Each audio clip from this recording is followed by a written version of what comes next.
Hello Pisces, thank you for joining me for your monthly forecast for June. Your two glorious co-rulers or co-regents of Neptune and Jupiter are forging a glorious link, association right through the spine of this month. In fact, they're going to do so through till September. This gives you the opportunity to connect with someone who you find to really uplift your whole view and outlook on life. This could be someone who has a real appreciation of film or photography, of travel, of spirituality, of doing things for those who are less fortunate, someone who has a real philosophy or principles about their very existence. These are the type of people you can be drawn towards and connected with from now through till then. But also, Neptune is clashing with the Sun. And this occurs from the 3rd through to the 11th.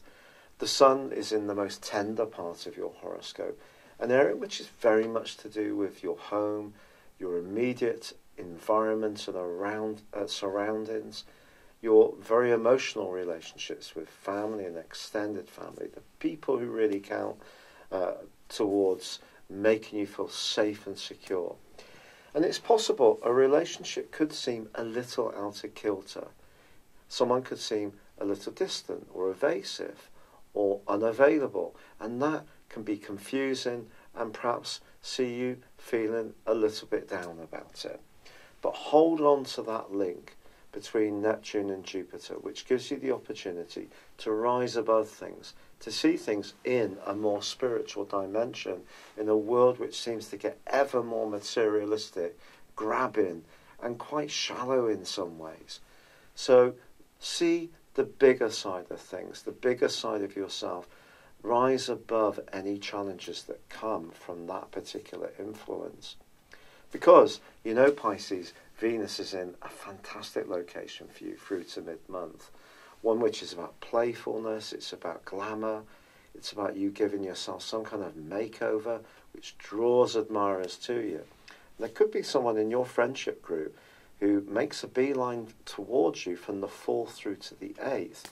And they may be very flattering, very fulsome in expressing their affection, appreciation or attraction towards you. It's even possible that you could find yourself getting intimate with someone who up until now you've only seen as being a friend or associate. The key to this, that is not a judgmental thing on my part. The key is how you feel and how the other person feels. It's nothing to do with what I think. So if you both have a similar view of the association, the connection that can come from Venus opposite Pluto can be absolutely glorious. If one of you wants a permanent relationship and the other one wants a fling, however, that could cause a problem. So just be mindful of that. In an existing relationship, it could see you maybe a little bit more passionate, it could see you a bit quarrelsome, but it can certainly make you much more aware of what you have together and make you think about what you want from your future. Because with Pluto and Saturn in your 11th solar house, looking beyond this immediate month is something that they're encouraging you to do and are going to continue to do so for some years to come, especially in the case of Pluto. In the case of Saturn, of course, it's got about another 2 years to go in the sign of Capricorn. Now, this month also sees Mercury, the planet of communication, in one of its 2 home zones of Gemini, very close to the Sun in the first half of this month. Now, this is more tricky, quite honestly, because it could see you questioning things, turning things around in your mind, internalizing your emotions rather than articulating them quite so much. Try to resist this. Mercury moves on the 13th in a really positive way for you. Goes into the sign of Cancer. This is lovely. It's much more playful, fun-loving, and if you're lucky enough to be in the northern hemisphere, it's an opportunity to get out and enjoy the sunshine. If you're in the southern hemisphere, it's a chance to get together, perhaps in the comfort of someone's home, and do things that are fun, a gathering, a party, or whatever. But it's true to say that Venus does move on the 14th into the sign of Leo, which for you is more practical, but the full moon, which occurs on the 13th, is in the sign of Gemini, but it is forging a link to Pluto. So your hopes for the future need to work at an emotional level for you. So even if you've got some big grand ideas, your aspirations are entirely well intentioned, if they don't work for you, the individual, they don't feel quite right, tune into that, because the idealism that Neptune's angle with Jupiter is forging suggests you still have to stay grounded about what's right for you. Now, Mercury is going to be going face to face with Pluto from the 21st for 4 days, and that could lead to some intense discussions, perhaps even a little bit of an argument with someone. But also the Sun moves on the 21st too, and the thing that you're going to get is an immediate up in your physical vitality. Even if life has seemed challenging, you can have a lot more resources to deal with the challenges coming your way. I think one of the things that I haven't mentioned yet that I do need to tell you about is the transit of Mars. Mars is in your 12th solar house, and it's going to be there all but for 2 weeks through to the middle of November. This is a really extended period of time, and Mars in the 12th house can stir up lots of psychological sediment. So any outstanding issue from your past that's not really sorted out, especially to do with dramas that have occurred, upsets, separations, loss, these kind of things, you may be surprised by how potent the energies come up. But Mars in the 12th house can see us at times being very angry, at other times being very mournful, and it can switch quite quickly. But once Venus moves, it goes into an opposition with Mars from the 18th through to the 28th. Also the North Node, the point of destiny, which has been in a very practical location for you since May 2017, is also opposing Mars. So making things work in a practical everyday way, meeting your obligations, but dealing with this furnace of psychological energy in the background is something you do need to be mindful of. Of course, Uranus moved last month also into a much brighter, much more articulate part of your scope, so your ideas can be switched on this month and you can be very inventive and there can be some lovely conversations. But you can see threaded through the first 2/3 of this month particularly, there is quite a big emotional and psychological dimension.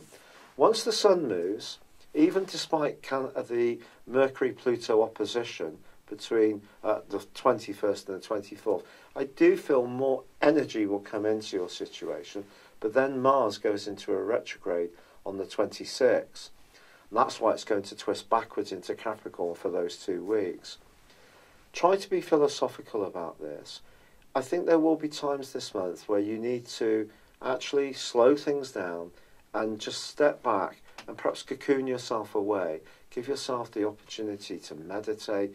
If you're someone who's not quite so much that spiritually minded, just give yourself some quiet time. A walk in a very beautiful scenic environment will help you to work out some of the deeply personal issues that I think will be coursing through you at times this month, because there is an extraordinarily powerful full moon which occurs on the 28th in the sign of Capricorn.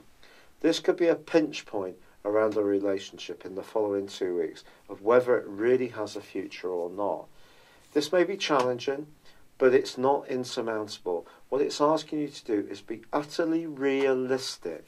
And the more you can be realistic, the more that the opportunities will just flow in for you this month. But it's when we do have those heightened expectations that life can actually see us at times being rather crestfallen. But I think around friendships, around your associations, around your networks, you could feel a bit of an icy blast of energy. And also your friendships need to work with your love relationship if you have one. Or if you're putting too much time into your socialising and not enough time into your romance, trying to get a better balance on the back of this particular configuration. If you're single, it's possible that you could encounter someone from your friendship group who seems to be gloriously attractive, just like you did earlier in the month when Venus was in opposition with Pluto. But again, think about how this can shake out. Really, these oppositions are about understanding the politics of your situation. They're not saying that there's not opportunities. There can be wonderful opportunities as long as that realism is there and you can keep seeing things for what they are. It's been a real pleasure being with you, Pisces. Thank you for joining me. I'd love it if you would like or comment on this video.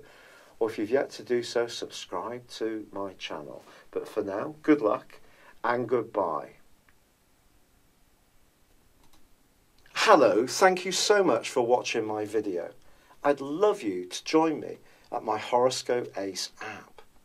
You can find this at www.horoscope-ace.com. You can use it through Android, iOS, Apple or Facebook.